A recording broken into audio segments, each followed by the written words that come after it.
c'est la plaque tournante du secours en montagne dans les Hautes-Pyrénées. À l'aérodrome de Tarbes, les rotations d'hélicoptères s'enchaînent. Celui-ci revient de Péragude. Tommy, 18 ans, s'est blessé lors d'une lourde chute à VTT. Bon. Allez. Au niveau de la douleur, là, ça va, Tommy? Ah, j'ai encore un peu mal au dos. Ouais. Il y a une fracture de la clavicule à droite. Il y a suspicion de fracture vertébrale au niveau lombaire. À chaque départ, les secouristes sont accompagnés d'un médecin spécialisé dans les interventions en montagne. Ce jour-là, le docteur Simon Bernard, urgentiste à l'hôpital de Tarbes, assure la permanence.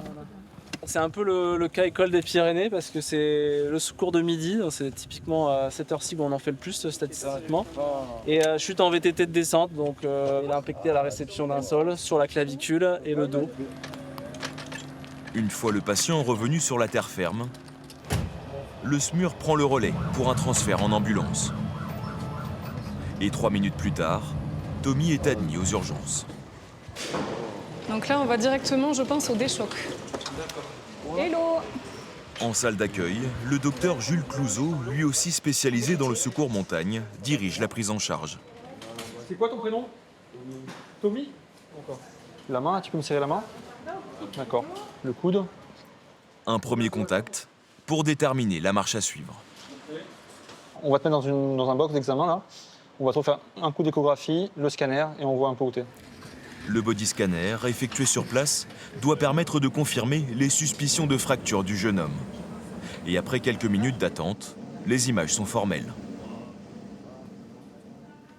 Mais on voit que les vertèbres dont il se plaignait là tout à l'heure à l'examen clinique, en effet, elle a complètement implosé sur le choc.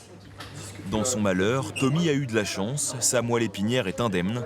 Il s'en sort avec 6 semaines d'immobilisation et une grosse frayeur. C'est réparable, ça? Ouais, souvent ils fixent au-dessus et au-dessous. Et ils mettent une petite armature métallique, une cage métallique. C'est sûr que dans 6 mois, tu refais du vélo, hein. Même avant. Ouais, si, je voudrais. Tu verras à ce moment-là. Rejoint par ses parents dans le box, Tommy sera transféré au CHU de Toulouse pour une prise en charge en neurochirurgie. C'est un petit rebut. Des cas comme celui-ci, l'hôpital en reçoit en moyenne 2 ou 3 chaque jour. Aux urgences de Tarbes, les patients secourus en montagne représentent près de 2% des 52 000 admissions annuelles. 2025, là, on est en train de monter. On table sur 800 secours cette année. Le 12 juillet, on avait fait plus de chiffres d'activité estivale que l'année dernière en septembre. Donc oui, ça travaille pas mal. Sur les 40 praticiens du service, 10 sont spécialisés dans le secours montagne, une compétence qui permet d'intervenir directement sur le terrain. En France, on recense 150 médecins montagne dans les Alpes et les Pyrénées, une activité soumise à l'obtention d'un diplôme spécifique, en plus du cursus traditionnel de médecin urgentiste. On se rajoute du coup 2 ans de formation. C'est vraiment des stages très spécifiques, c'est 4 semaines, 2 dans les Pyrénées, 2 dans les Alpes, où on fait tous les milieux et on apprend à pratiquer la médecine d'urgence en montagne. Les médecins montagne réalisent des permanences de 48 heures, 3 ou 4 fois par mois. Nous retrouvons le docteur Bernard lors de sa prise de poste. Outre son matériel médical, il dispose aussi d'équipements peu communs pour un médecin. Là, on est encore sur du estival, donc on a des chaussures de montagne classiques. Après, on a notre casque avec un masque, ça souffle beaucoup l'hélicoptère. C'est surtout le rotor là qui envoie pas mal de poussière, donc on se protège les yeux. Voilà. Après, ça c'est plus rare, mais on a les bâtons de marche parce qu'en fait, si l'hélico il vole pas, s'il fait pas beau, on va les chercher à pied.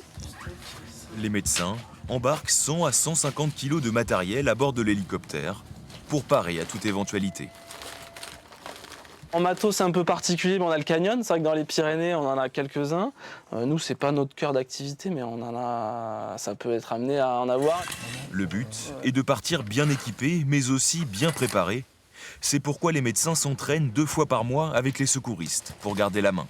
On alterne une fois avec les CRS, une fois avec le PG. Donc là, c'est vraiment des entraînements spécifiques, on va dire, montagne. Et ils vont nous emmener faire du ski de rando, ils vont nous emmener faire de l'escalade, ils vont nous emmener faire du canyon, toutes sortes d'activités. Pendant sa permanence, le médecin montagne n'est pas posté à l'hôpital, mais à la section aérienne de gendarmerie, à 3 minutes de là. Dans ce hangar, les médecins, comme les CRS et les gendarmes, disposent de leur propre box. On y trouve notamment une pharmacie d'appoint pour éviter les allers-retours. En fait, on va enchaîner les secours. On va pas rentrer à l'hôpital. On revient à la base. Le temps, eux, en fait, ils font le plein d'essence. Et nous, on fait le plein de notre sac. Et hop, on repart sur un secours. C'est comme ça que ça s'enchaîne. Paré au départ, Allô? le médecin reçoit justement un premier appel du SAMU. Ouais. T'as une idée d'un délai ou pas? Et bien là, nous, on est à la base. Donc, je pense que ça va être rapide. Si elle peut sembler accessible, la montagne reste un milieu hostile, notamment pour les débutants. Sans préparation, les usagers se mettent en danger, mais pas seulement. À chaque rotation d'hélicoptère, ce sont des pilotes, des secouristes et des médecins qui risquent leur vie pour voler à leur secours.